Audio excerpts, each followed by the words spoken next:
They say time is the only thing we can never buy back. You can borrow money, rebuild a broken home, even regain lost health to some extent. But time, once it slips through your fingers, becomes a ghost of the past.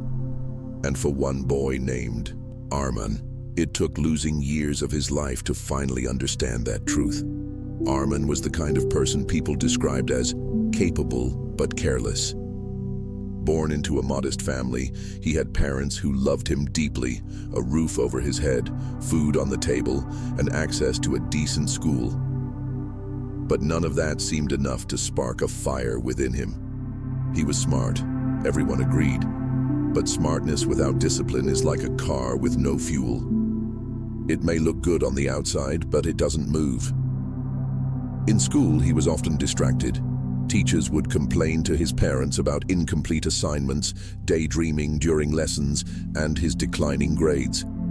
His parents, especially his father, tried to guide him patiently. "Arman," he would say, "you have no idea what a gift time is. One day you'll regret not using it wisely." Arman would nod, pretending to listen, but inside he would scoff. To him, life felt like a long, winding road with no real urgency. He believed that deadlines could be extended, goals could be delayed, and dreams could wait. What mattered more was fun, video games, movies, and endless hours on social media. He lived in the now, and tomorrow was always a safety net he never thought would break. But as time passed, that net began to tear. He barely passed his high school final exams. While his friends celebrated their admissions into prestigious universities, Arman was left applying to second-tier colleges, his options limited by his own procrastination. His parents made sacrifices, took loans, and enrolled him in a local college that at least offered a degree. They hoped this would be the turning point. But it wasn't. Not yet. College life gave him more freedom, and with that freedom came greater irresponsibility. He skipped lectures, missed deadlines, and continued down the same path, lazy, distracted, and lost. His room was often dark, the curtains drawn, lit only by the blue glow of his phone screen. Notifications, memes, and short videos filled his mind, while the reality outside his window slowly moved past him. He didn't notice the lines deepening on his father's forehead.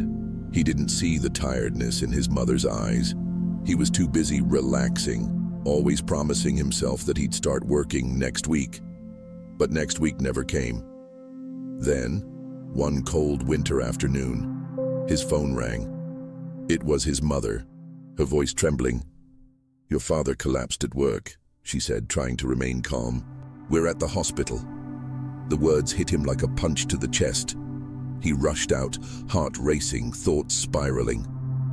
At the hospital, he saw his father on the bed, hooked to machines, oxygen mask over his face. The strong man who had once carried him on his shoulders now looked frail and tired.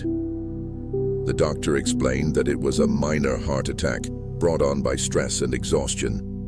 "He needs rest," the doctor said, "and less pressure." Arman sat beside his father that night, feeling helpless for the first time. His father looked at him and spoke softly. "Son, I never wanted much. Just to see you become something. Don't waste your life chasing nothing." Tears rolled down Arman's cheeks, but as always he thought to himself, "I'll change. Soon." But soon was just another version of tomorrow. Months passed. His father recovered slowly, though weaker than before. Arman promised to focus, to be better. But the pool of comfort and habits dragged him back. The urgency he had felt at the hospital faded, and life resumed as before. Late nights, missed classes, and emptied promises to himself, until the day everything finally broke. It was the final semester of his college degree. Arman had one last chance to prove himself, a research thesis that would determine whether he graduated or not. He had been warned repeatedly to take it seriously, but he hadn't.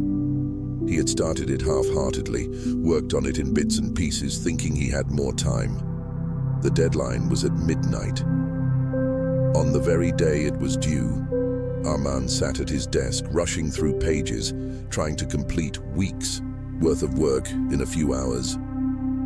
Just when he was about to save his final file, the electricity went out.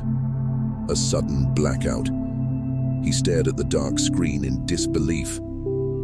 His laptop battery died within minutes. Frantic, he grabbed his umbrella and ran to the nearest cybercafe, but the entire street was flooded due to unexpected rains. The shops were shut. Desperate, soaked in rain, he begged a stranger to let him use their computer. But by the time he found someone willing, the submission portal had already closed. The deadline had passed. The next morning, Arman stood in the dean's office trying to explain, to plead for a second chance. The dean, unimpressed, looked at him with cold eyes and said, "This wasn't your first missed deadline, Arman. We gave you chances. Life won't always give you more." And just like that, he had failed. Walking home that day, drenched not in rain but in regret, Arman felt the full weight of his choices. He opened the door to find his mother waiting, hopeful. "Did you make it?" she asked. Arman broke down. That night, for the first time in years, he didn't touch his phone. He sat in silence, listening to the sound of the ticking clock, each tick a reminder of time he'd never get back. He took out a journal and began writing. "I've wasted so much, time, love, trust. I've taken everything for granted, but not anymore." From that day on, Arman changed. He disconnected from distractions. He created a schedule, stuck to it, like his life depended on it. Because it did. He retook his final year with unmatched dedication. He studied at dawn, worked part-time in the evenings, and took care of his father on weekends. He learned not only subjects, but also resilience, responsibility, and respect for time, for people, and for himself. He passed with distinction. His professors were amazed at his transformation. One of them asked, "What happened to the old Arman?" And he replied, "He disappeared the day I realized how much a single minute can cost." Later, he was accepted into a better university for a master's program. He began giving motivational talks to students, sharing his journey with brutal honesty. He didn't pretend to be perfect. He spoke about his failures, his laziness, his regret, and how they almost stole his future. One day, years later, Arman stood on a brightly lit stage delivering a TEDx talk. The hall was full, cameras pointed toward him. His voice was calm, confident. "I used to waste hours scrolling, thinking I had time, but time isn't generous. It's a currency we spend every day, whether we want to or not. You can't deposit it, you can't pause it, and you can't buy more. So spend it wisely."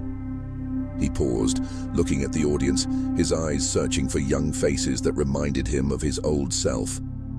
"The moment that changed my life wasn't some dramatic explosion. It was a deadline I missed, a rainy night, a laptop that died, and a realization that hit harder than failure. I had no one to blame but myself." He smiled. "That moment broke me, but it also built me. And maybe, just maybe, today is that moment for you." The audience stood and applauded, not just for the speaker, but for the story they saw themselves in.